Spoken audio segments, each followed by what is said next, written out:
Welcome to Vivekachudamani class. So to give you guys a recap, Sishya has asked Guru 7 questions. Ko nama bandhaha, kathamesha agataha, katham pratisthasya, katham vimokshaha, kosavanatma, paramahka atma, tayor vivekaha katham. So the Sishya is asking all these questions. What is the bondage? How does the bondage arise? How does it get sustained? And more importantly, how to get rid of it? What is anatma? What is atma? And how to discriminate between atma and anatma. So Sishya is asking all these questions. And I said the whole Vivekachudamani is basically answer for all these questions. So the Guru takes each and every question, and in about 450 shlokas, the Guru explains all these questions along with answers in detail. And the Guru first has taken this question, that is Kosa Vanatma. What is anatma? Atma, self. Anatma is non-self. Who am I? And what are the things which are not I? It is a very interesting question to ask. Normally, we don't ask these type of questions unless you get into Vedanta. Who am I and what am I not? And Acharya is answering, what am I not now? And he takes this approach. There are several approaches by which these questions can be answered. And he takes the approach of sharira traya vivekaha. Sharira means body. Traya, three. Sharira traya. He is going to explain three bodies. We only see one body with us. And even with this one body, we have numerous problems. If I have head, I have headache. I have stomach ache. I have eye pain. I have knee pain. We have 206 bones, and all the 206 bones will cause us pain. And with one body, we have so much problem. And Acharya is going to talk about three bodies we normally associate with. And he is going to say all these three bodies are anatma. That is the take home point. Even if you don't understand Stula Shariram, even if you don't understand the intricacies of Sukshma Shariram, even if we don't understand the intricacies of Karana Shariram, that is okay. What we absolutely need to understand is all these three things are anatma. And I am not these three things. So that is the absolute take home point. And Acharya explained Stula Shariram in several shlokas, which we have seen in the last couple of classes. So I'm not going to explain all those things again. But since we have a lot of Tattva Bodha students as well listening to Vivekachudamani class, in Tattva Bodha, Acharya concisely describes what is Sthula Sharira. We will see that description before we go on to Sukshma Sharira. And for people who's asking, what is Tattva Bodha? Tattva Bodha is a text like Vivekachudamani. It is much shorter. Basically, Vivekachudamani is an extended version of Tattva Bodha. Tattva Bodha is a concised version of Vivekachudamani. Tattva Bodha is a very small text written by Adi Shankaracharya. It is a Vedantic text, just like Tattva Bodha, just like Vivekachudamani. So in Tattva Bodha, Acharya says, Sthula Shariram Kim. What is Sthula Shariram? This is his answer. Panchikrita Panchamahabhutaih Kritam Satkarmajanyam Sukhadukati Bhogatayatanam Shariram Asti Jayate Vardhate Viparinamate Apakshiyate Vinashyatiti Shad Vikara Vadhetat Sthula Shariram. We can understand Panchikrita Maha panchabhutaih kritam. What is the word we can easily understand? Panchamahabhuta. Panchamahabhutams are Akasha, Vayu, Agni, Apaha, Prithvi. We don't have any doubt on that. And previously, when we started the introduction of Sthula Shariram, I said there are two types of Panchabhutas. One is called as Sukshma Panchabhuta, and another is called as Sthula Panchabhuta. And Bhagavan has grossified the Sukshma Panchabhuta into the Sthula Panchabhuta, and Bhagavan has and we have given a technical name for that grossification process, and that process is called as Panchikaranam. Now we can understand this word Panchikrita Panchikrita Panchamahabhutaih Kritam. So Stula Shariram is made up of Panchabhutas. Kritam means it's made up of Panchamahabhutas. And what type of Panchamahabhutas? Panchikrita Panchamahabhuta. So the grossified 5 elements. So whatever the body which is made up of the gross 5 elements. So that is one. Satkarma Janyam. We have gotten this body because of our Satkarmas. So our Shastra says whatever the karma we have, depending upon the karmas of our previous birth, we get this body. If I have done lot of punyam, I get Deva Shariram. If I did lot of papam, I get Pashu, Pakshi, Mrigadayaha Sharira. Like animals, plants, etc. And if I did both Punyam and Papam, Mishraha, I get human birth, says Shastra. And because we have done some Satkaryam, that's why it is called as Satkarma Janyam, the human body. And then Sukha Dukkadi Bhogayatanam. This is the body by which Ayatanam means Pratishta. This is the body onto which we enjoy Sukha and Dukkha. If I get nice cold air, that is Sukha. If I have 37-degree hot air blowing onto me, that is Dukkha. And I enjoy Sukha and Dukkha due to my Stula Shariram, right? So that is why Sukha Dukkadi Bhogayatanam Shariram. I really wanted to bring in this verse here because I wanted to explain the concept of Shat Vikara. Asti, Jayate, Vardhate, Viparinamate, Apakshiyate, Vinashyati. There are 6 words. Asti is 1, Jayate is 2nd, Vardhate is 3rd, Viparinamate 4th, Apakshiyate 5, Vinashyati 6. And our body will undergo this 6 vikaras. That is really why I wanted to tell this shloka here. What is asti jayate vardhate? Let us see. Asti means existing but in potential form. A bangle exists in potential form in gold. Only if that bangle can exist in potential form in gold, gold can be converted into a bangle in a seed form. The whole big banyan tree exists in the seed in potential form. It has not yet manifested, but it is not present. It is not present in the seed as well. So the banyan tree, the whole big banyan tree is present in the seed. That is why when we put the banyan seed, banyan tree comes. If the banyan tree is not potentially existing in the seed, then we don't know what tree will come with what seed. Maybe if you put banyan seed, mustard tree will come. It does not come, right? Because the banyan tree exists in the banyan seed, but in potential form. So that potential existence is called as asti. Second is jayate.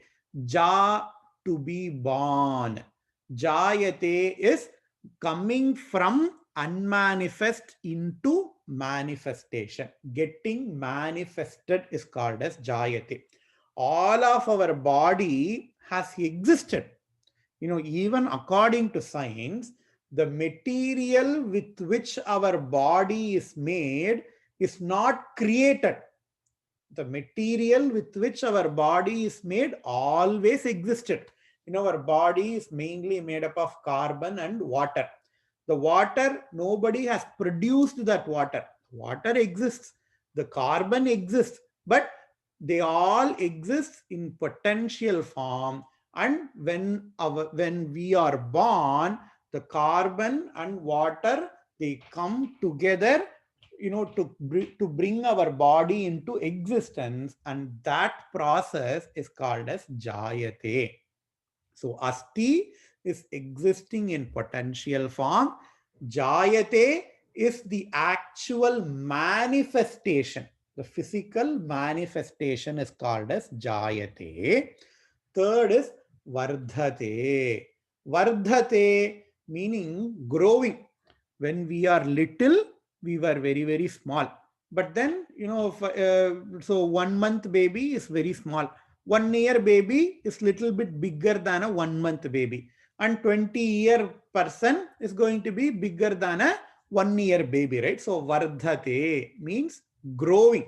So it manifests, it exists potentially, then it manifests into physical form, then the physical form grows.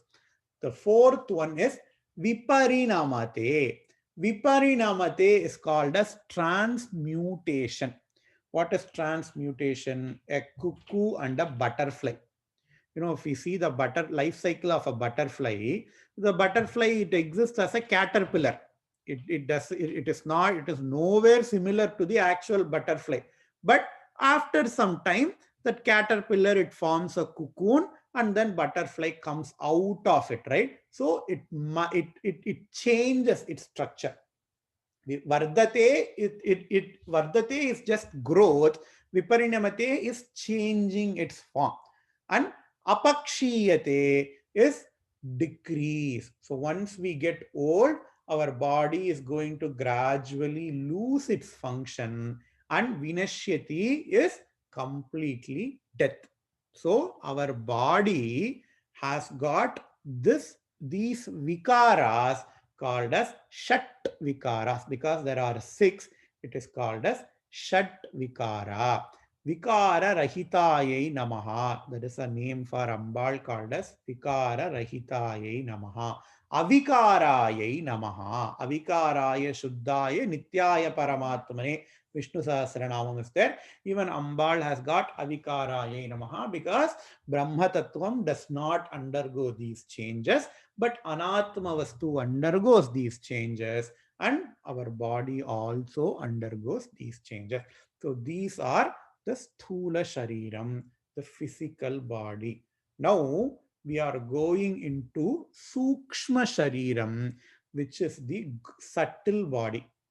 And in Vivekachudamani, Acharya introduces Sukshma Shariram as 8 cities. Puryashtakam Sukshma Shariram Ahuhu. Puri means cities.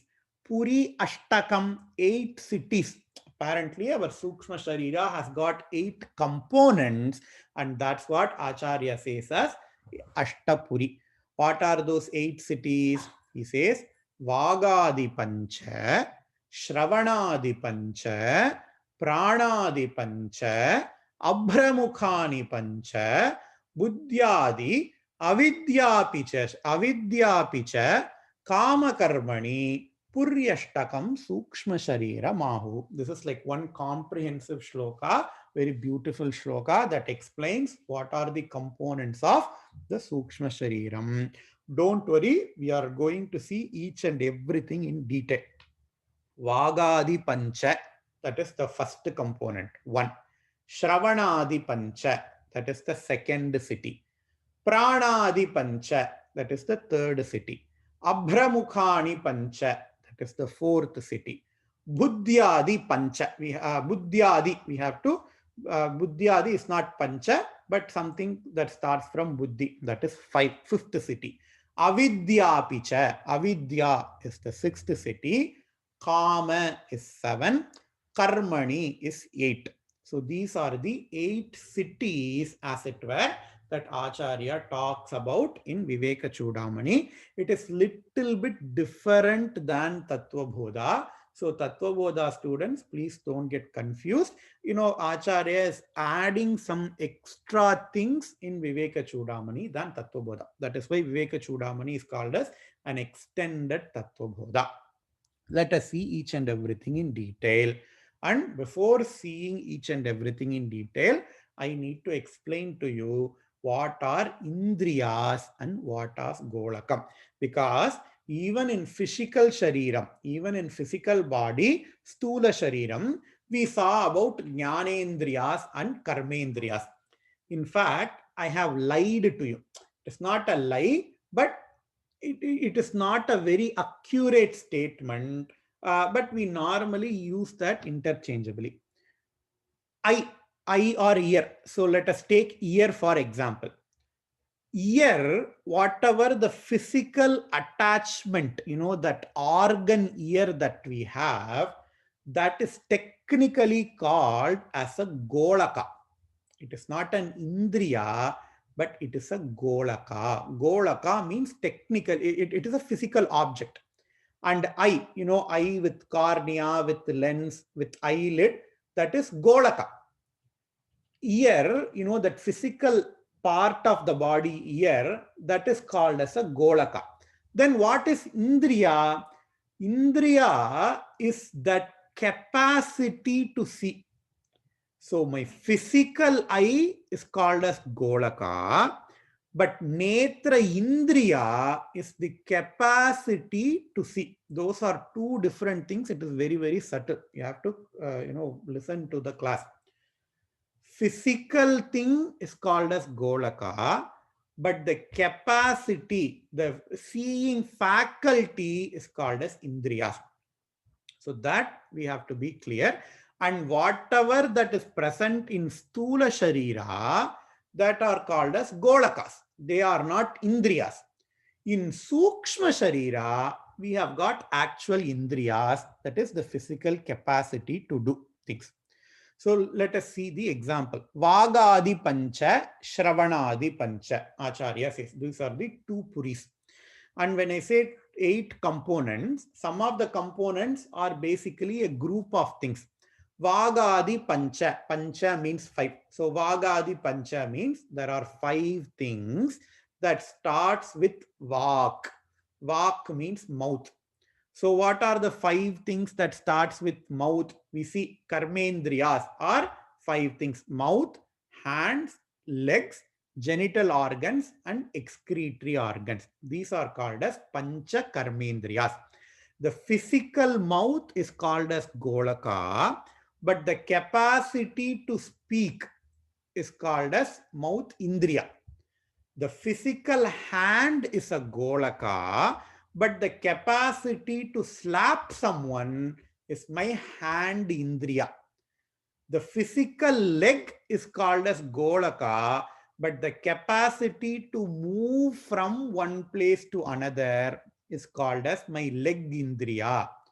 The physical genital organs are golaka, but the capacity to procreate is genital indriya.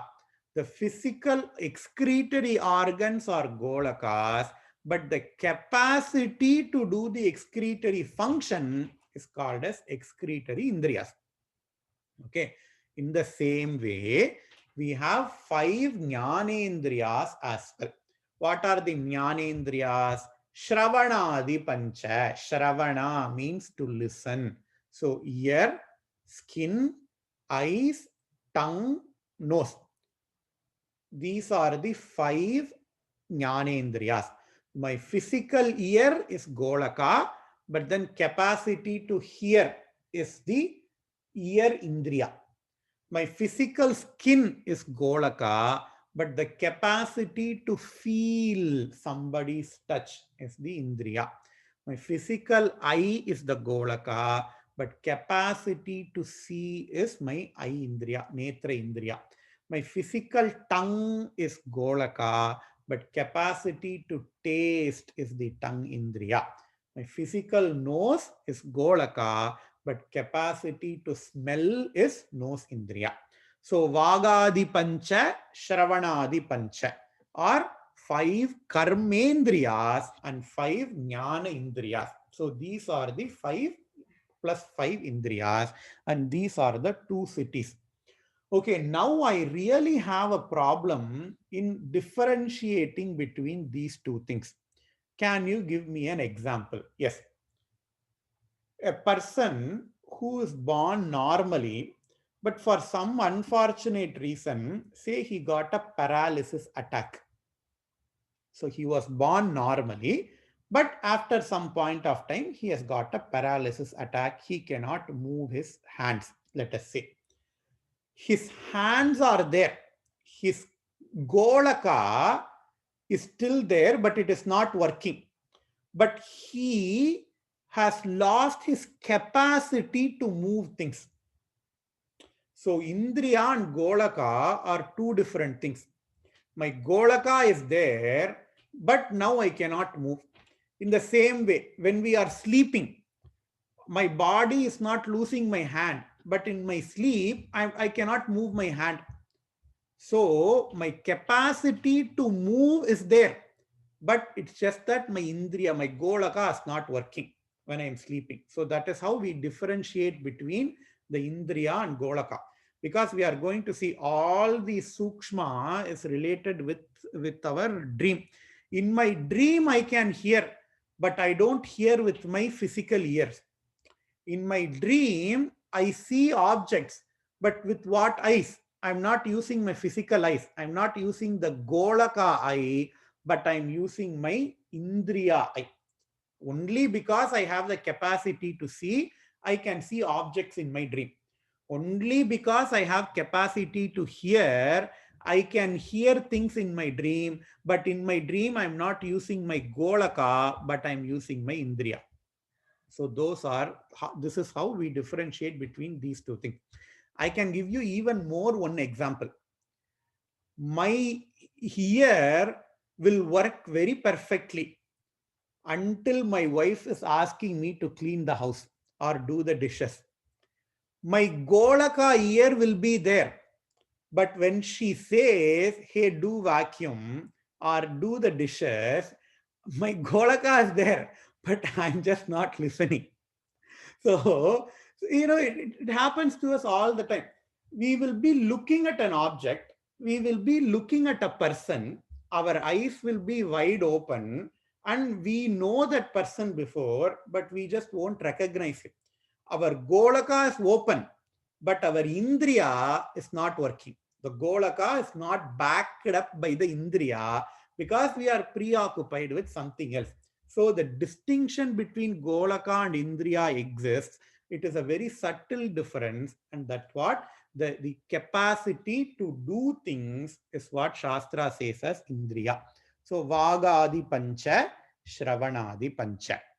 And before we go to the next pancha, pranadi pancha, so here in Tattvabodha, Acharya, he goes one step further. He says there are several devatas who are responsible for the indriyas, for the faculty, for the capacity to do. Agnirme vachishritaha. In Mahanyasam, in Lagunyasam, we say, Agnirme vachishritaha. Let my mouth be in Agni. What does that mean? It does not mean my mouth I have to place my mouth in fire. It says my organ, my faculty of mouth, the Adhishtana Devata for that faculty, for the speech faculty is Agni. So we pray, let that Agni Bhagavan please be in my mouth. And that's what we do, before telling Rudram, we do something called as Lagunyasam. That's why we say Agnirme Vachishritaha Vaghridaye Hridayam Mayi Aham Amrite Amritam Brahmani And then, even Prajanane, Brahma Tishtatu, Padayor, Vishnu Tishtatu, my legs, it is the for the karmendriya of legs, the adhisthana devata is Vishnu. So we say, let Vishnu be present in my leg. It is not that Vishnu has to be physically present in my leg.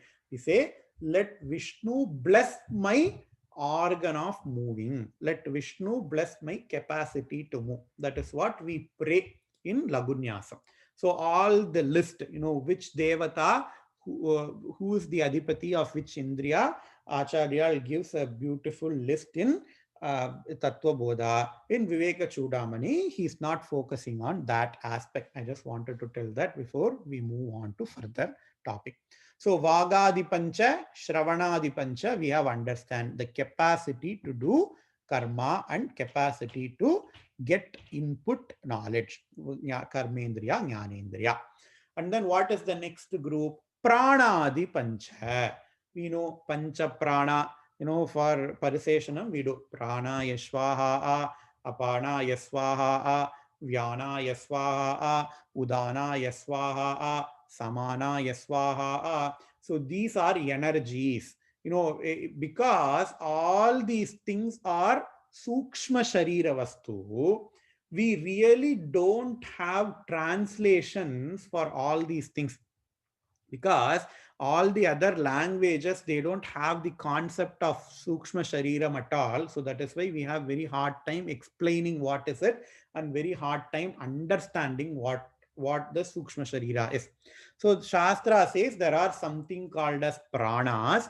We can roughly translate this as energies, and each prana has got its own function. Like prana, the prana has got respiratory function. The air that we breathe in, the air that we breathe out, that function is taken by the prana vayu. Apana vayu is excretory function. All the excretory things that we do, it is presided over by apana function. Next is Vyana. What is Vyana? Circulatory, our blood system. That energy which maintains the temperature in our blood. So that is called as Vyana Prana, Vyana Vayu. And Udana, sorry, there is a typo here. It is Udana. Udana is basically reversal of things. For example, when we do Yepam, it is basically a reversal of things. When we vomit, normally food has to go from mouth to the stomach. But when there is a reversal of function, when we vomit, we have food coming from our stomach to the mouth. So there is a reversal of function, right? So that is called as Udana. And Shastra say this Udana Vayu plays a role normally not during our life, but when we are passing away, all the Udana Vayu gets activated.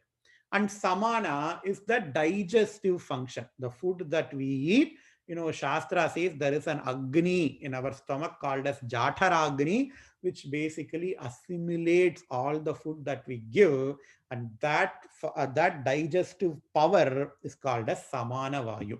And when we do Parisheshanam, when we eat food, we basically give food for all these Vayus. That's why we say Prana, Yaswaha, and then we eat.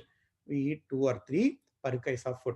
Apana, Yaswaha, Vyana, Yaswaha, Udana, Yaswaha, Samana, Yaswaha. So these are 5 pranas. So we have 5 Vagadipancha, we have Shravanadipancha, we have Pranadipancha. So now we have seen 3 groups of 5 things. So these 3 are the 3 cities that Acharya is speaking about. Then what is the 4th city? Abhramukhani Pancha. Abhra literally means Akasha, space. Abra Mukha, Mukha means from space, Adi, same meaning. Abra Mukhani or Abradi, the 5 subtle elements with which the subtle body is made up of.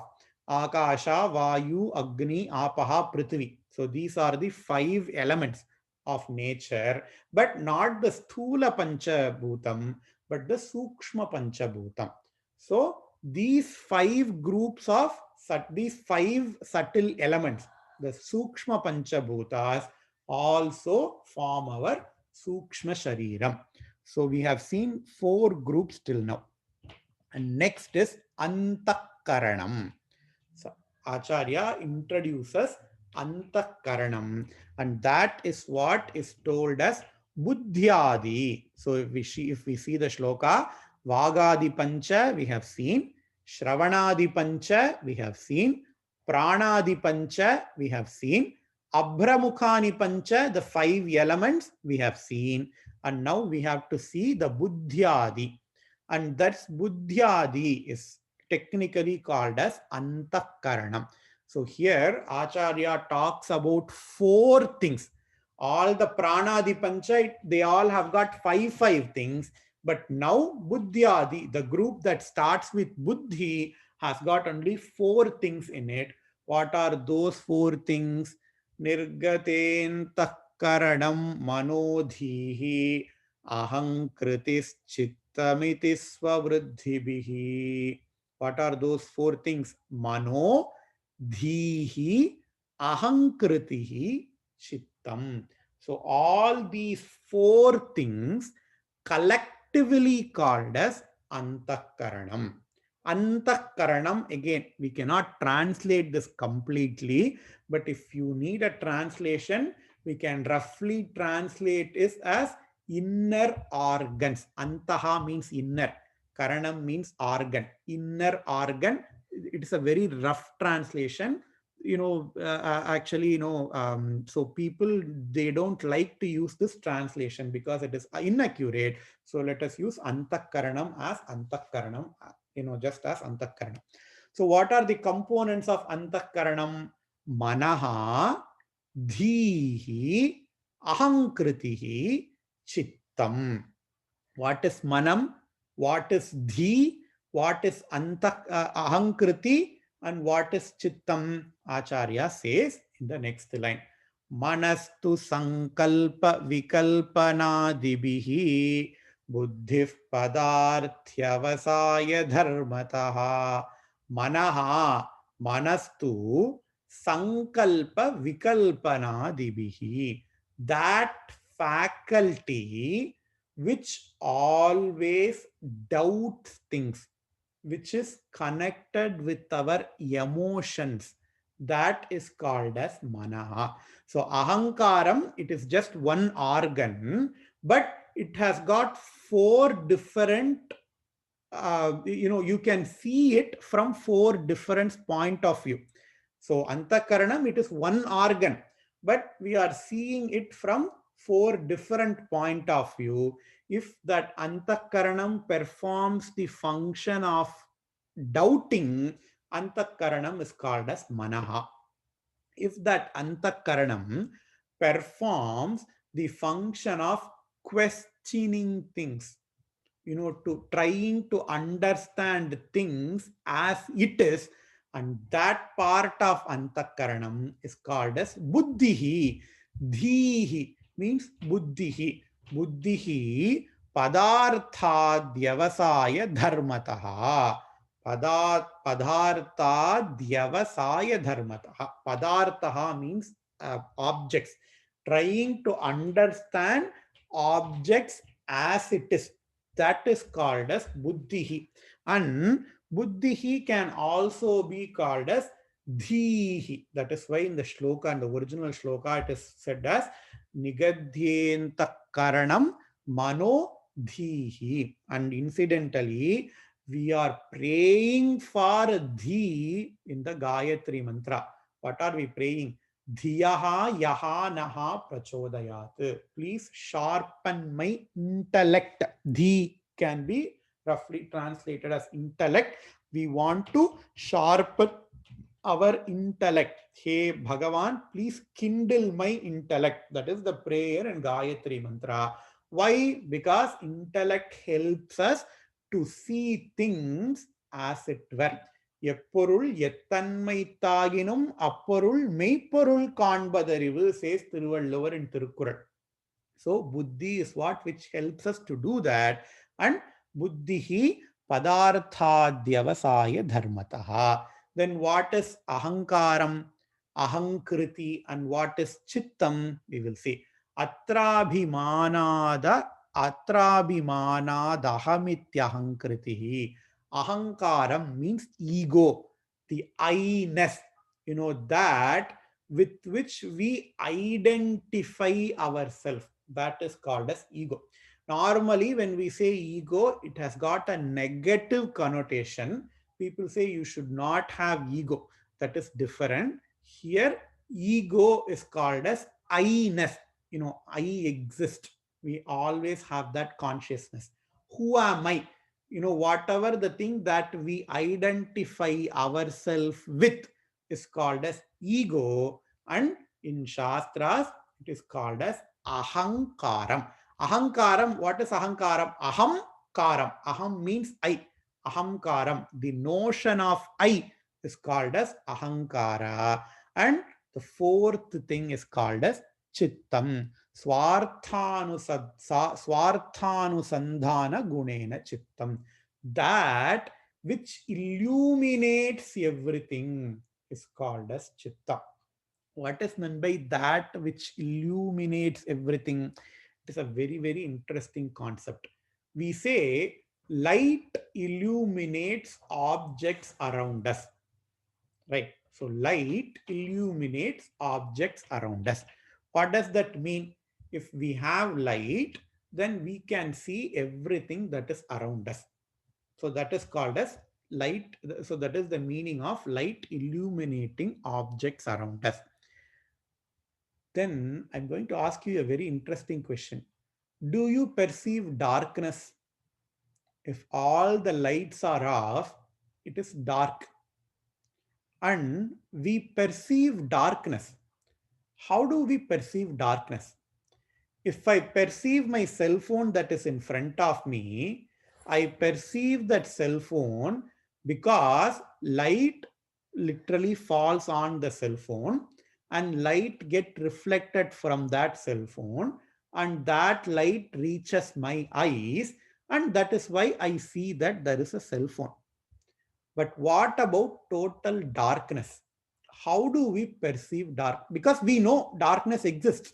If all the lights are off, we know that everything is dark. But we cannot use a light to illuminate darkness. Why? If we turn on the light immediately, darkness goes off.